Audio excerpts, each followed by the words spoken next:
Welcome back to Hersatility, where we tell her story her way. We have officially made it to the season finale of season 1. Yay! So excited. I hope that you guys have been enjoying the episodes so far. Today, we are ending with a bang because I have my girl, Isha Kadi here. If you know, you know. And I feel like if you live in Atlanta, you have to know, like, Isha. Not sure, overhyping me. Yes. Isha, if you know, you know, she wears many hats, and we're going to talk about them all. She's pretty much good at everything she does, literally. Oh, thank you. But I'm so excited to have you on for Thanks so for many me. reasons. And congrats. I'm so proud of you. I've been watching all the episodes. They Yay, look thank amazing. you. And I think what you're doing for women in this space is so dope because we definitely need Thank it. you. So I just excited. know, just your story, everyone's story, like if it's at least just one person that it resonates with, Yeah.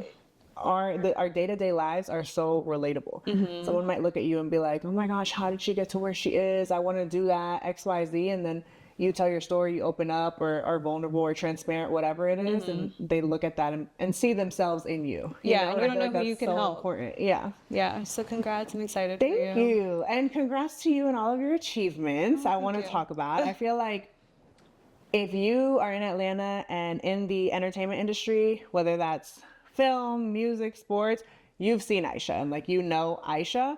But I feel like not everybody knows like what you do. And I feel like we need to talk about it because you're up there, girl, Yeah. and we need to give you your flowers. Oh, so thanks. talk a little bit about your current position and roles career-wise. So right now I work for 2 music management companies, the Diop Agency and Marquee Management. I'm the president of the Diop Agency. Period. Marquee Management. Why hasn't this like been announced? Why didn't we get like an announcement? Like, I don't know, a LinkedIn screenshot I'm very or shy. the IG post. Like, I feel like nobody knows that you're the president, and that's a huge And I've been doing it for years. deal. Yeah, and it's And you dope. grew. I watched from literally an intern to like assistant to management to the president. That's a huge Yeah, deal. and it's dope to be able to do it with a minority woman. But yeah, I'm appreciative that Amina gave me that platform to be able to work with her. I've been with her for years. So then I work at Marquee Management, project management, kind of overall. I've been with him since I was 18. him? Snake. Okay. And then I work for Julio Jones on his app day to day, kind of overall, all the projects and stuff that he has going on, and that's been amazing as well. So These are like all 3 heavy hitters. Yeah. How did you get your start in the entertainment industry? So I was working with, we had a family business right out of high school. I went to college for a little bit, and then me, my aunt, my sisters, Gian, Yeah. we started an event planning company, Dazzle Me Parties. That's how we met. That's how we met, yeah. And then did that, had my own marketing firm, did that, or PR firm, did that for a minute. And then I just kind of like, one thing really led to another. And then I just ended up in music and then film and everything else. Music is a tough industry to get into and a tough industry to stay in. Yeah. What do you feel like has been key in making it from literally like intern to president? And with the same, I know you've done like many roles and worked with different studios and labels, Yeah. but with the Diop agency, you started literally from an entry level to president. What do you feel like stood out in you or that you were like adamant about doing or being Yeah. that contributed to that? I think for me, early on, I interned and did a lot of stuff for free. Like, for me, Y'all hear that? for me, knowledge over the dollar every single time. And even now, like, They don't make them like us no being more. literally, but even I was telling someone, I'm like, at 32, I love learning. And if there was something that I wanted to learn now, I would literally do a job or something for free just to learn. And so for me, it was being around people that are heavy hitters in the industry that were willing to mentor, teach me. And I'm like, okay, I don't mind staying down in order to move up and be the best that I can be. So I don't mind doing this for free. And I did that for so many years. I did Jesse Collins. I worked with Swirl, but I did so many internships, Mean Street, DTP, and it just one thing led to another. And I think your work ethic is always going to be the thing that speaks for you. You know what I mean? You really don't have to say much. It's all in your work ethic. So I think I just let my work ethic speak for me and just kept pushing and pushing and pushing. And eventually I made it here. I was gonna say, it wasn't just doing it for free, because a lot of people, not a lot of people, but like back in the day at least, people were willing to do that for these big studios and labels, etc. But it was you putting in that work ethic for free. And like I feel like that's how you've always stuck out, because you've always been a hard worker, as well as your character. Yeah. But where do you feel like you get that work ethic and then your values from? Because I feel like that truly is many things that make you stand out, especially in that industry, is your integrity along with your work ethic. Yeah, I get that. Honestly, a lot of the work ethic comes from my dad. The character comes from my mom, even though they both have both. But I think they both shine differently. Still certain. Yeah, and my dad always was like, you have one shot. You know what I mean? At the end of the day, you have one opportunity. And it's like, I always put my best foot forward when it came to people. Is he an immigrant? His dad was an immigrant, yeah. So he's second generation, kind of technically. But yeah, that I had one shot and one opportunity. And so for me, I always was willing to outshine everybody in the room just by the way that I worked. And I got a lot of that from my parents. I love that. Are you happy where you're at career-wise right now? Interesting. I am, but I also feel like I am taking a step back. Within the last couple of years, I feel like I reevaluated a lot of things when it came to my career, because it was such like my whole entire identity.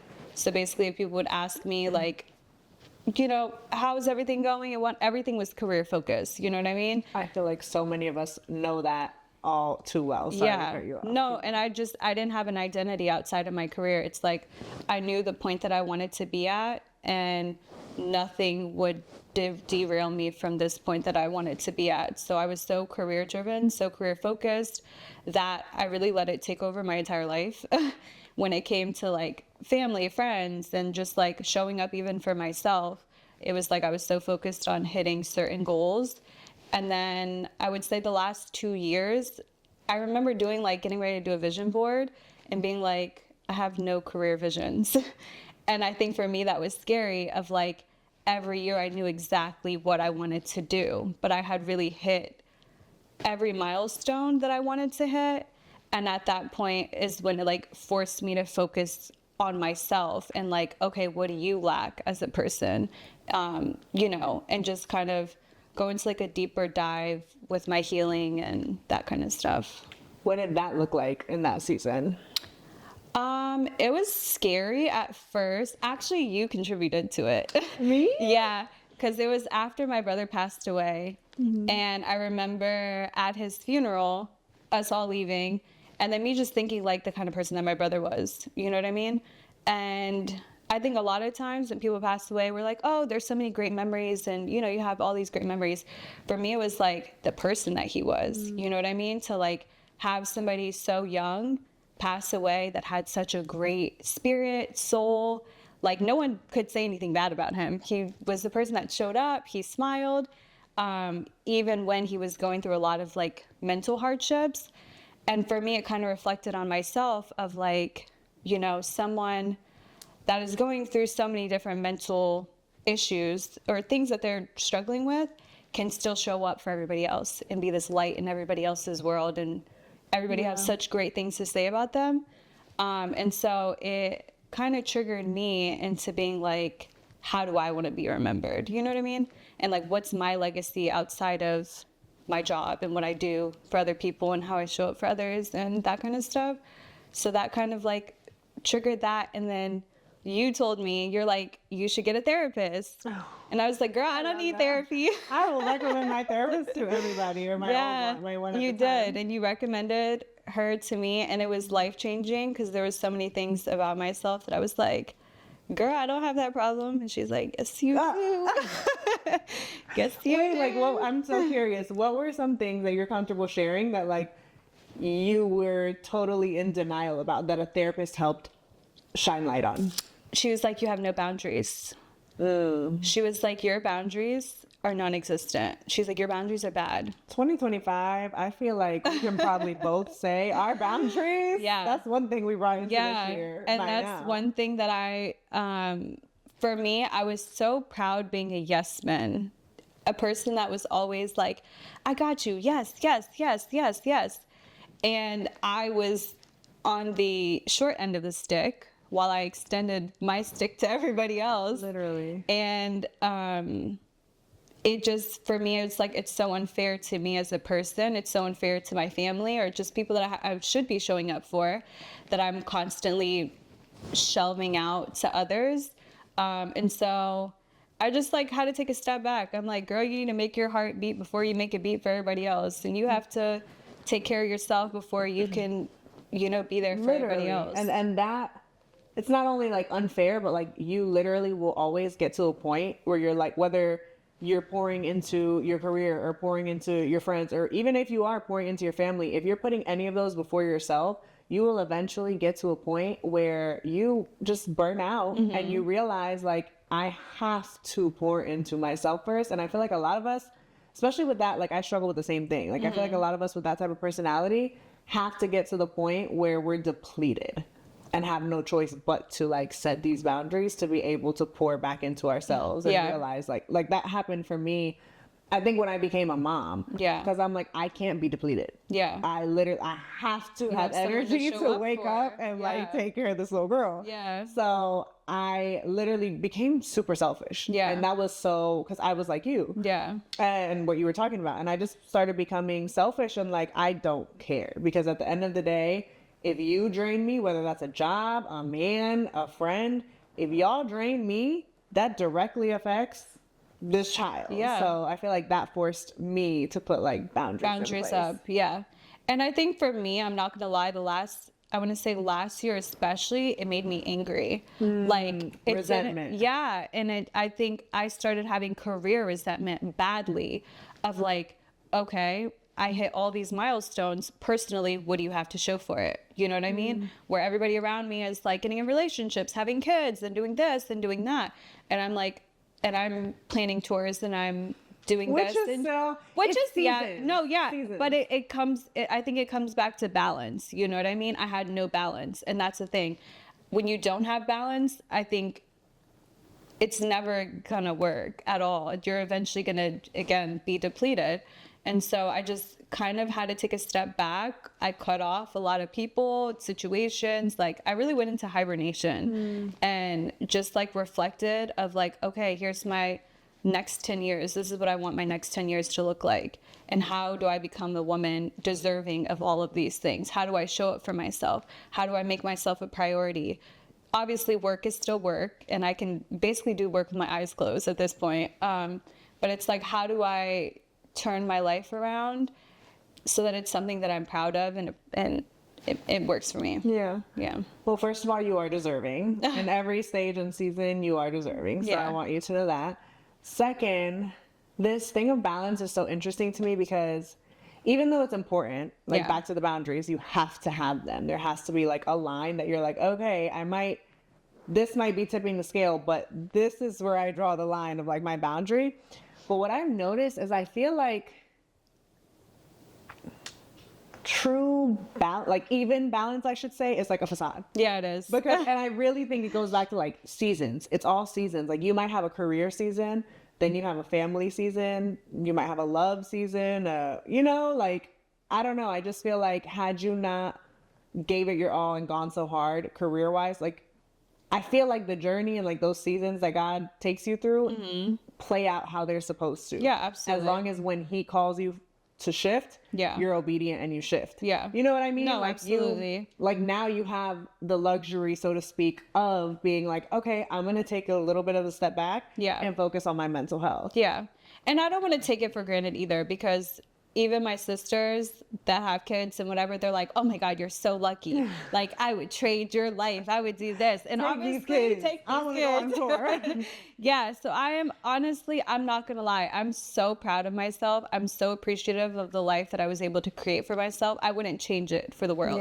But I do think that I'm also evolving evolving as a person and realizing that as I grow, there's certain things that I also, need to make room for in my life. I love that. Yeah. I love that. So what does that look like?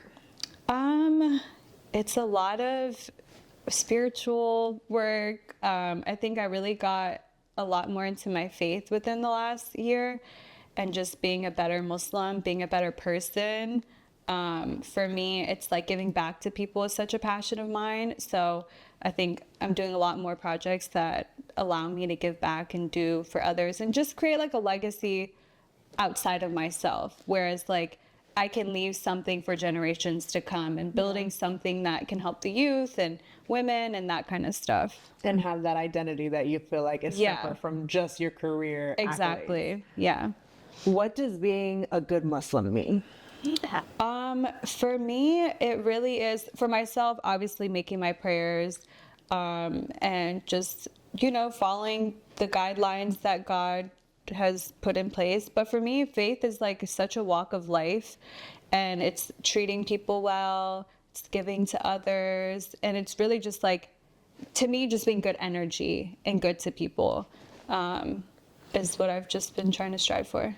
I feel like you've always like held that as your forefront, which takes me back to like just your integrity, right? And I feel like it's also interesting that you're in entertainment of all things, music of all things. Yeah. As a Muslim woman who wears a hijab, like I feel like if you know, the music industry could just be very interesting. At times.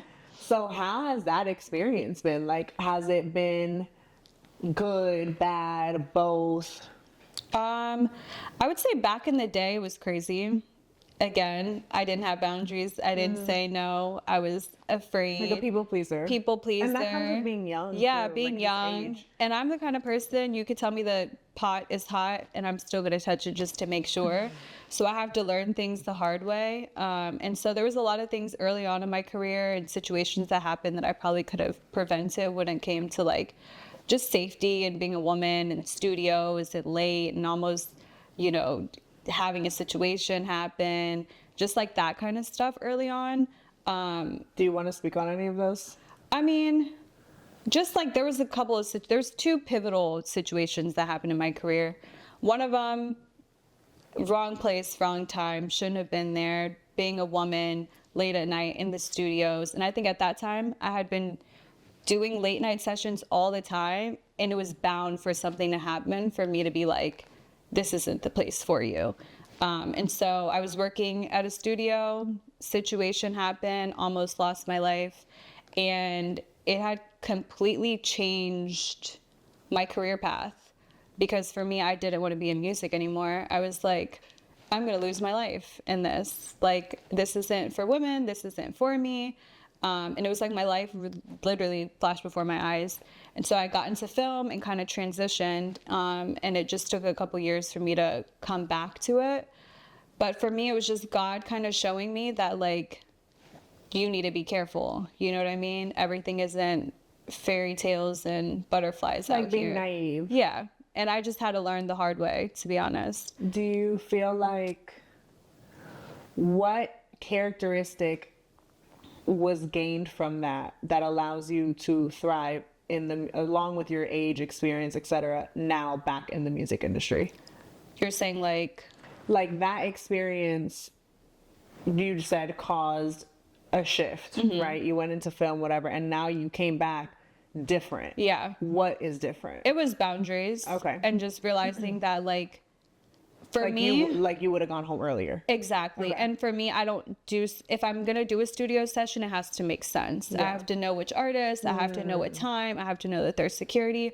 I was just free balling. Yeah. And it was like, there's no reason why I'm at a session at 3 a.m. with no gates, with people running around and all type of crazy stuff happening. It was bound for something to happen. You know what I mean? But again, I just had these goals that I so badly wanted to hit, and I didn't let anything get in my path. And I was almost just being naive and dumb at the moment, and just doing whatever in order to get to where I needed to get. Not whatever. No. Just not moving as smart. And I just needed those moments to happen for me to be like, okay, yeah, this isn't a space for you. in general, I feel like being like a woman of God, a Muslim, just having those strong morals and values, and then mixing entertainment, whether that's music, Hollywood, etc., can be conflicting because of many reasons, right? Some which you have like experience, but like just the sense of, I don't want to use the word corrupt, but it's just a lot going on. No, You yeah, know what for I mean? sure. How Temptation. have you, temptation, at times, I don't know, it could be disrespect. Yeah. Iffy values or things where you're like, when you're convicted and like a woman of God or like what, you know, you're No, for deeply sure. rooted in God, you might feel uncomfortable just being around certain things. So Yeah. how have you navigated that and been able to be in the industry for so long? You wear a job, like I said, like you're very deeply rooted, I feel Yeah. like, in your spirituality and religion. Yeah, I think I know when to dismiss myself. And I'm not afraid to just be like, oh yeah, this isn't for me. And you speak up. Yeah, for sure. And a lot of times we have other people in place that if I'm not able to do something, plus I work with a lot of people that are Muslim. You know what I mean? Amina's family is Muslim, Snake is Muslim.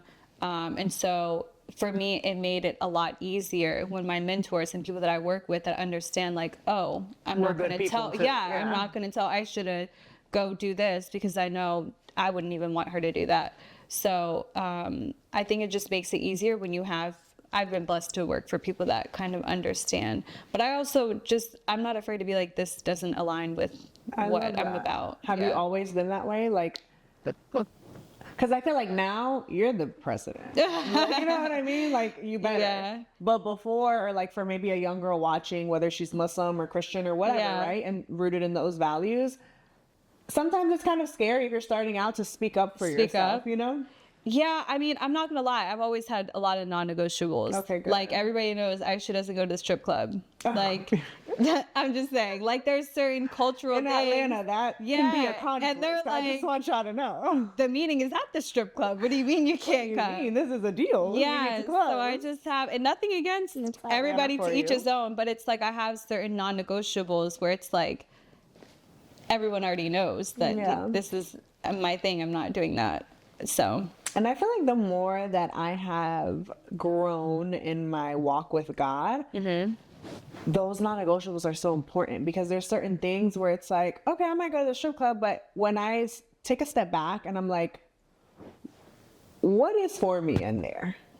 And is it positive or is it negative? yeah, What is a likely outcome that's Yeah. going to come out of this? You know what I mean? Is it positive, closer to positive, or is it maybe closer to negative? Negative. Just in general, right? Yeah. Not only that, but like just different scenarios Yeah. where you might take it lightly and you might be like, oh, whatever, like, chill not that big of a out. deal, Yeah, it's not that yeah. big of a deal. But when you, in hindsight, it's kind of like, I probably shouldn't have went there. Or I probably shouldn't have done that. Or I probably shouldn't have been around that person or entertained XYZ. But- yeah, So I feel like that's really valuable just in general. yeah. Just to know where you should and shouldn't be. Yeah.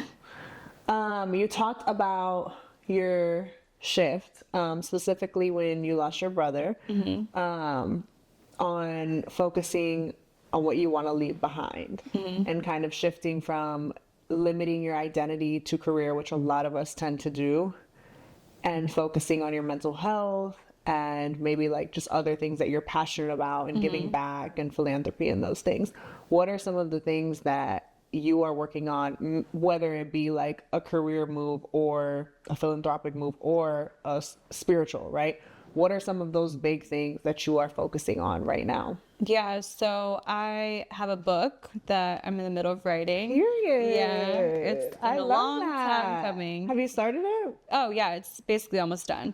Oh, I love that. You're gonna have to come back on book release. Yeah, it's called and it's funny. Is that trademark? I don't know. We might have to take that out because y'all are gonna. That's a good title. Yeah, We so might have to bleep it out. so really the name was I originally love that title. really yeah. Yes, because it's like Girl, today. Am I? what are we I doing? don't know. I'm 31. Am I? I don't know. God gotta tell me. But it started out being called The Pretty Facade. The Pretty Facade was supposed to be a book. Yeah. And really just like things seem so That was glamorous. your brand, for those that Yeah. don't know. And things seem so amazing and this, and that, but it can all be a facade. like a There's so pretty much that facade, goes literally. on behind it. So the book I started in 2012, I think. Wow. Yeah, That makes so me want to it's- start just taking notes down. I Yeah. want to write a book one day, but I just don't see it being close. Oh no, it's very close. I love that. Very close. love But it's a bunch of journal entries, and basically journal entries and just kind of the learning lesson behind it. So just like my journey through entertainment, my journey through life, obstacles, things that I've encountered, situations, and just the learning lesson behind each and every moment that I've experienced. What is the biggest takeaway you want people to have from the book? There's a lot of really good takeaways, I'm not gonna lie. Because it really does cover everything from like, success, loss, coming up, me starting, not giving up, and just like there's so many like good learning lessons in it.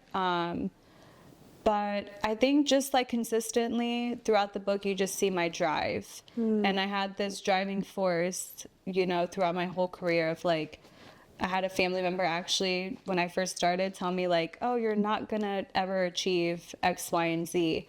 And throughout my 20s, that was just my driving they say force. that? It was just out of an argument. It was an argument. Are we still a little triggered? No, Not yeah, triggered, but it you was know just what I mean. an argument, but it stuck with me because it's like if someone so close to me could say that, that became my driving force throughout my whole career. At the back of my head, like I have to, reach these goals. I have to do X, Y, and Z to prove people wrong. And then once I reached those goals, it was like, okay, what's next? You know what I mean? So yeah, the book has like a lot of really good moments in it of just obstacles and things that I've overcome and my upbringing, my parents, and that kind of stuff. I love that, and I'm so excited. Do you have a timeline for it? I'm hoping by the end of the year. Yeah. Aisha, Yeah. I'm so excited. Thanks. I'd like to think that it's really good because it doesn't sugarcoat. Yeah, and it's just gonna like be really good. Period. Yeah. If it's authentic, yeah, it's you know the what I really mean, and raw. done from your heart, it's gonna be good. Period. Yeah, and my whole goal with it, honestly, because at first I didn't want to put it out because it was very, very vulnerable, and there's a lot of things in there where I'm like, ooh, I don't know if I want to share this. But for me, it's like, if I can help the youth and help younger girls and just like give people some type of inspiration when you're going through a hard time or you don't think that you're gonna be able to achieve X, Y, and Z, I feel like it's gonna be a good read. I love that. I'm so Yeah. excited. On that note, what has been your lowest time where you were like, I truly don't know if I'm going to overcome this, or where it took the most out of you to overcome it? I think when I first moved out of my parents' house and I literally had nothing to my name but a dream and a drive and a passion and like just wanting to succeed.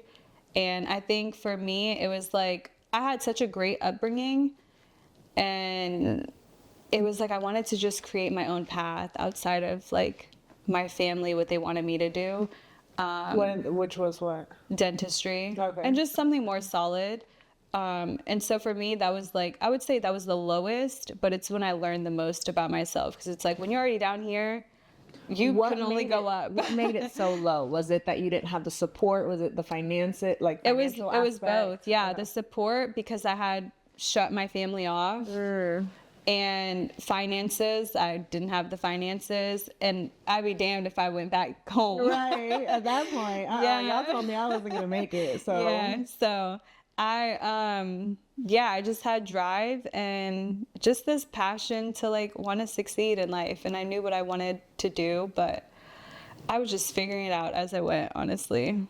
And at like whatever moment or moments those were, where you were literally like, I actually don't know if I can do this, or I actually kind of want to give up, what kept you going?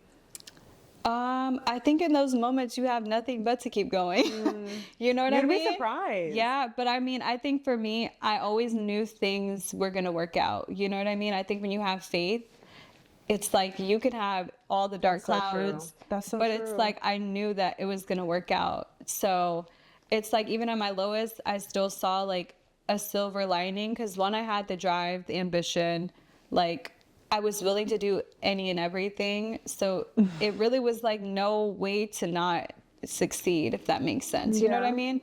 Because I was going to make it happen no matter what. But I think your faith is a big component of even believing that. Yeah, that's some true. people, you know what I mean? Like, don't have that. So they don't believe, like, I know everything. They don't know everything's gonna be okay. Like, I feel like our faith, we know at the end of the day, God is only gonna let us go so far. So far, yeah. So it's like we have that understanding and that relationship, and I feel like that kind of leads to what you just said, which is like, I know everything's gonna be okay at the end of the day as long as I do my part. Yeah. Like, I remember, that's super relatable. I remember people always ask me if I had postpartum depression.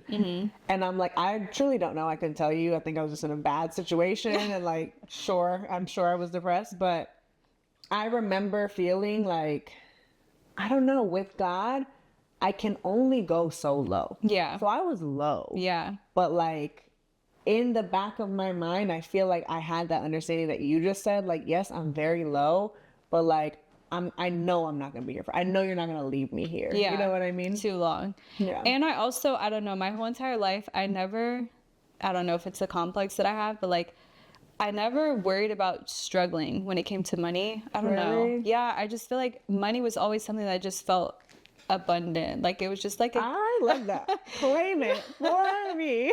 No, I don't know. It's just like, I mean, that's great. for me, it just, in every situation that I was in, I like, always knew the money was going to come. So for me, it was more just like the situation being right and like me achieving certain goals and me being able to like move up and like create opportunities for people and bring my family on and do that kind of stuff. Is like the money. Yeah, it was great, but it also was just like an afterthought, because it's like I always knew that it was going to work out financially. That's so I don't know. interesting to me, because I was like the opposite. And I know where mine came from. Mine came from like my upbringing and like kind of like a scarcity mindset. Like, I have immigrant parents and like I respect them. Like, I have the utmost respect for them and like their journey of literally coming to this country to like make a better life. Yeah. But I feel like specifically my mom, it's like a double-edged sword, because like I'm so responsible with finances. I'm so good at saving. I'm so good at those things, which I feel like came from that. Yeah. But what also came from that is like she would always be like, it's like a scarcity mindset. Like, you know, how are we gonna pay the bills, blah, blah, blah, versus just like money comes to me easily and frequently. Like, you know what I mean?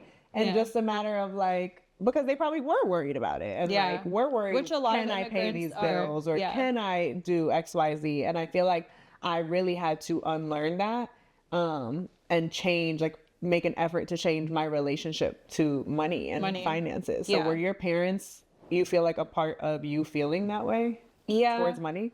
Yeah, I think my dad was just always very financially, like, my dad can make something out of nothing, to be honest, when it came to hustler. Yeah, my dad was like a jack of all trades, or is the jack of all trades. He can do any and everything. And I think that's like where my like, today I want to be this and tomorrow I want to be this. Aisha is low-key the president of 3 companies. Yeah. And so I get that from him, where he's like, oh, I'm going to do this, and then I'm going to do this, and then I'm going to do this. Like, what does Aisha do? I'm like, do you have time? Literally. But there was a point where it was bad. I was like, I have 17 things that I do. Are you Jamaican? Or... Literally, I got asked that all the time. Like, what is going on? What is happening? But how? I can barely keep one job. Just kidding. I just really enjoyed doing a lot of different things, and I think I got that from him. But also, I don't know, just like, I guess growing up, that just was never the mindset when it came to like finances. I don't know. That's great. Yeah. No, I love that. I don't know. Does it sound rub bad? It off. I love that. I love that. What were, after that, whether it's career or personal, was there another like super significant low that you feel like you didn't know if you were going to overcome, or how you were going to overcome it? Because again, that faith, you kind of always know in the back of your head, like, I'm going to be okay. Yeah, I think when I left my film job too, and this was kind of recent, left there, had like a comfy film job, salary job, and I loved the people that I worked with. I'd been working with them for years, but I think I was so comfortable. And I think a lot of times, like, being comfortable scares me. What do you mean? Just like, Uncomfortable in what way? just everything just being so great and like not challenging myself. Ah, you want chaos? No, just like, you No, know, I get it. where Like, you where you're- reach a where- level where you're not challenged. But Yeah. on a different level where like you feel, yeah. And you I- always want to be learning, and I feel like when you reach a place where you feel like I've learned all I can here, or I've served all I could here, like I've done my work here. Yeah, it's time to move on. And I think for me, it was such a great job that I was scared to leave because one, I loved the people that I worked with and whatnot, but it was like, I could see myself just being stuck there. You know what I mean? And now it's time to shake the room a little bit. And so that's when Julio offered me to come work for his app. And it was interesting because I'm like, I know literally nothing about tech, apps, nothing, just MySpace coding. I know nothing else about it. But for me, it was such an exciting... That's low-key crazy that we all used to be Coders. If you wanted a good MySpace layout, if you wanted your top 8 to look crazy, Take or your out song, XVD like, and that's replace it with crazy. this, and your thing is Anyway. gonna do this. But yeah, which is interesting that we were coding back then, and it's real. really the same kind of I coding. couldn't do it now. I forgot. We had the ambition back then, but yeah. So for me, working with him was a whole new adventure, and it was gonna be something that challenged me and was exciting. And leaving a comfortable salary, paid, like, and going to that, I was like so nervous because I'm like, but I knew that he wouldn't offer me something that didn't make sense. So I was willing to take the risk. I love that. And I feel like that speaks to, again, like when you're just being called in a different lane, take that leap of faith, listen to that calling. I literally, in the recent episode that just came out, was talking about that, how like we sometimes limit ourselves so much because, you know, people tell you like pick a niche, or they'll tell you like jack of all trades, master of none. They'll just put these limiting beliefs in your head everywhere. Yeah. And had you been prideful or like, oh no, I do film and music, like I'm not gonna go work for an app in sports or whatever, you know what I mean? Yeah. Or whatever the case may have been, or had you felt imposter syndrome and listened to it, because that's a thing too. Yeah.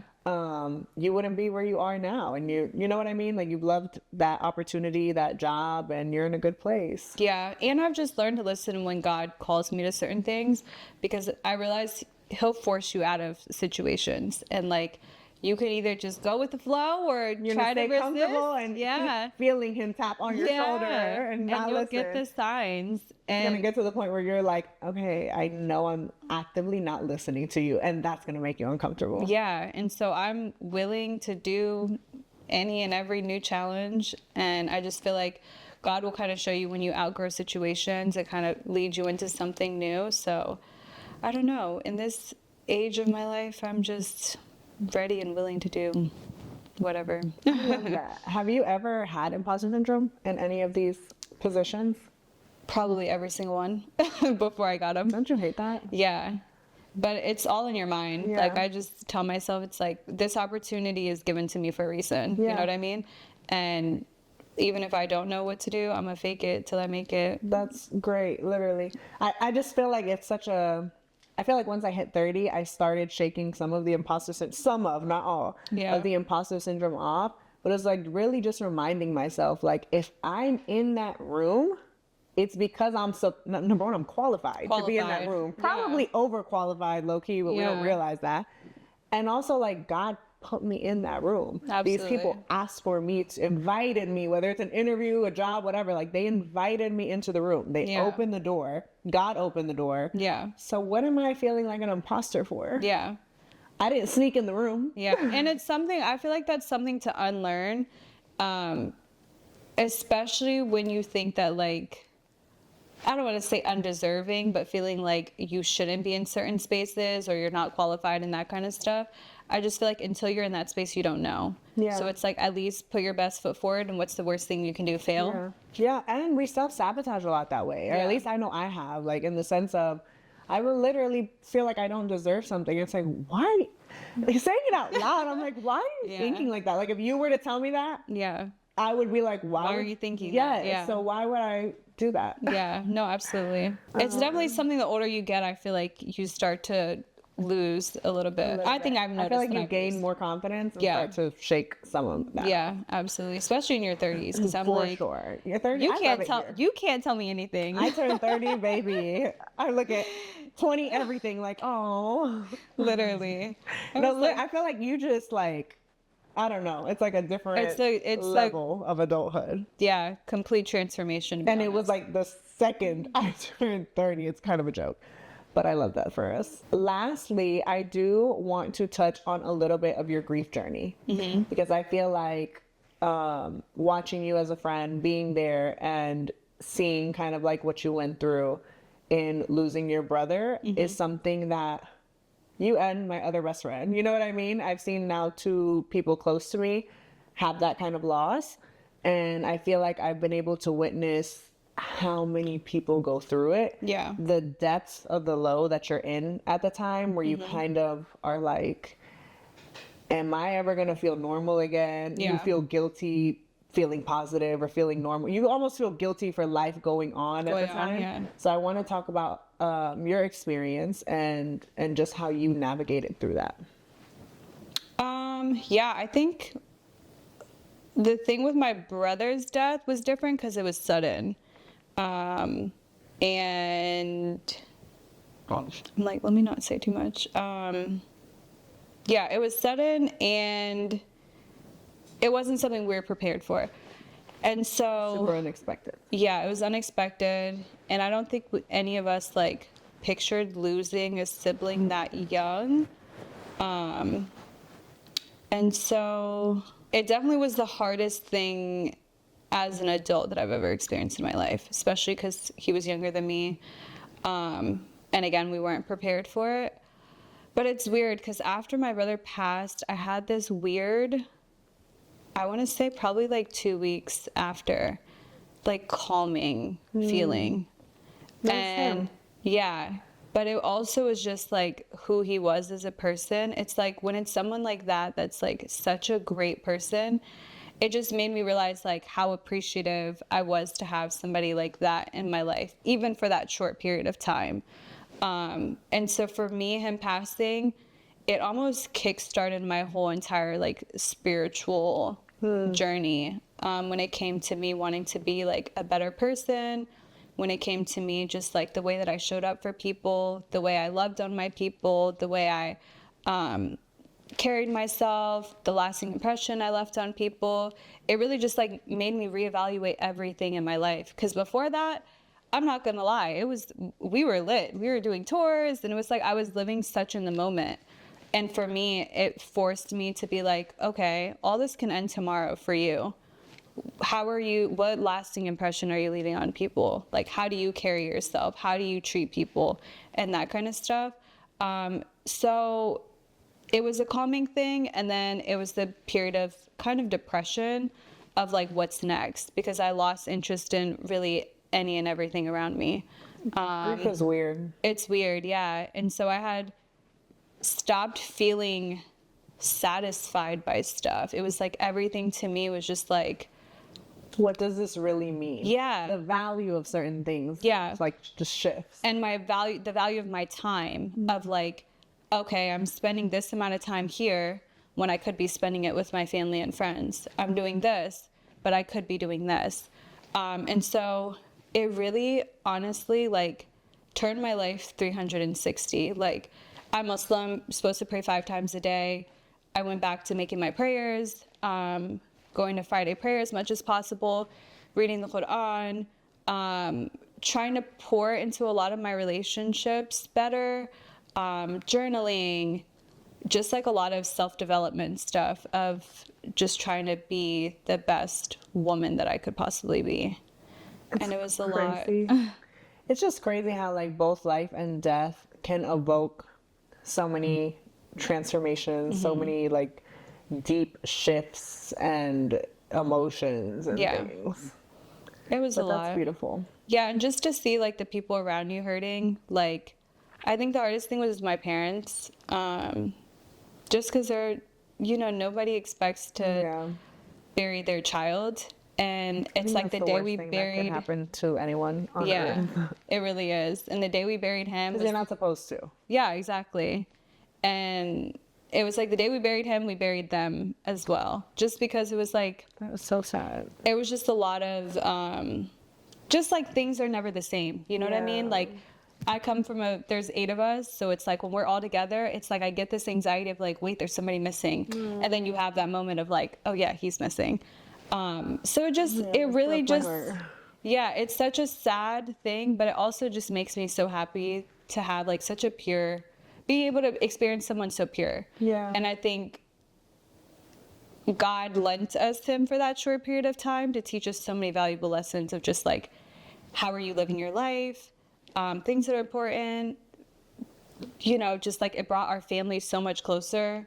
Now we like do family trips damn near every other day. And just like so many great positives came out of such a negative situation. But ultimately I feel like it made me a better person overall. I love that. I see that. Yeah. I feel like it really showed you just how precious time is, like the value of your time and just time period went up. And the things that were really, you know, expensive in life. Yeah. Like, actually. Absolutely. What do you want your lasting impression and legacy to be? It's definitely something philanthropic. I just have such a passion when it comes to the youth and like women, you know what I mean? I think it's really important to like create something for generations to come. And I think that's where my really like focus right now is that thing that's gonna help change society and just like be a positive thing for people. Yeah. And you, like, on that same note, off camera, you were just telling me about a project having to do with like women or just youth in general. Yeah. And the theme of it relating to social media, right? Yeah. And just the effects that it's had on just society as a whole, primarily women and the youth, and just how like desensitized we've come to certain things when it comes to like emotions and interacting with one another, and just a lot of different things when it comes to just being human that we've been experiencing from social media. Behind screens. Yeah. What do you feel like? Do you feel like social media has done more harm than good? Absolutely. What do you feel like has been the downfall to society or like these new generations behind us that are due to social media? I would say a lot of like body dysmorphia, but recently I've noticed even just when it comes to overstimulation, you know what I mean? Just us really not being able to sit with our thoughts and our feelings, and like just being able to experience human emotions because you're being overstimulated and experiencing so many different things from your phone. So the project that I'm working on is just to kind of explore just how those have affected us psychologically, mentally, when it comes to like our relationships and that kind of stuff. Yeah, which is a lot. It's a lot. Your relationship with your body, your relationship with your People. romantic relationships, your relationship with your friends. Like, it really does affect everything. And it just worries me for the world. youth. Yeah. You know what I mean? I think that's the scariest thing is like, we're luckily in that cusp pre-social media, but it's like the kids, that's all they know. It is. That's something that really scares me for like young women too, like in particular, because you see all these like filters and Photoshop and like fake realities, and people have now normalized certain things where I'm like, that's actually not normal. And you have young girls that I know, like even in my family, that are insecure about things, and I'm like, you are stunning, beautiful, you have baby skin, and it's just getting worse and worse. But I noticed, especially recently, for me, the overstimulation, where it's like I can't even digest my own thoughts because I'm intaking so much information at a rapid rate. So it's like, how do we slow down that noise and just be human again and have regular human interactions and not be so forced to think and act a certain way. Yeah. And how just accustomed we've gotten to like driving and scrolling, or being in the grocery line and scrolling, where it's like, hello, like someone could be standing right in front of you and we're just so, to your point, just like scrolling. Yeah. So I'm excited about that project for sure. What is one of the biggest things that you want people to take away from that one? just to live in the moment and be present. And I think sometimes just like putting our phone down and just being able to experience is just, it's so simple, but so nowadays it's so not realistic. But yeah, that's the main thing. And just body dysmorphia too. Just learning to love yourself and not having to compare and contrast what other people have going on. No, 100%. Because there will be people with like dream bodies that are concerned with their hip dips or things that are natural, that because in this world of BBLs, no, like to each their own, like they look great. Yeah. But it's not, I think people just need to understand, like, that was an enhancement that was done. Yeah. So that doesn't mean that yours is lacking. Is lacking. Like, or you're beautiful. Less than, But I love that. I think that's a huge, huge thing. I'm excited. And it's needed. So I'm excited. Okay, lastly, I want to close this out with, what is Hersatility to you or in your world, or how do you feel like you embody it?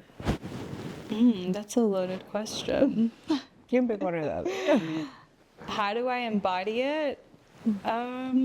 Just like being multifaceted. I was going to say, just being a multifaceted woman that, you know, being God-fearing, being a hard worker, being a great sister, auntie, wearing all those hats, and just showing up and being the best version of myself. Embracing all the layers. Yeah. I love that. Every day. Well, thank you for coming on. Thanks for having me. I'm so happy. We're and congrats closing again. the season out in such a beautiful way. Yeah, congrats. I'm excited. Well, tell them where they can follow you so they can keep up with the book launch, the other project, all the things. Everything is Isha Kadi, Isha Kadii. And then TikTok. I don't know if we don't even have TikTok anymore. Don't mind me. Y'all might find me on Red By Note. the time this comes out, I'm going to be on Red Note. No, just kidding. Yeah. So, yeah. Everything's Isha Kadi. Well, thank you guys for tuning in to the season 1 finale of Hersatility. It makes my heart so happy that we have made it this far. I'm so grateful.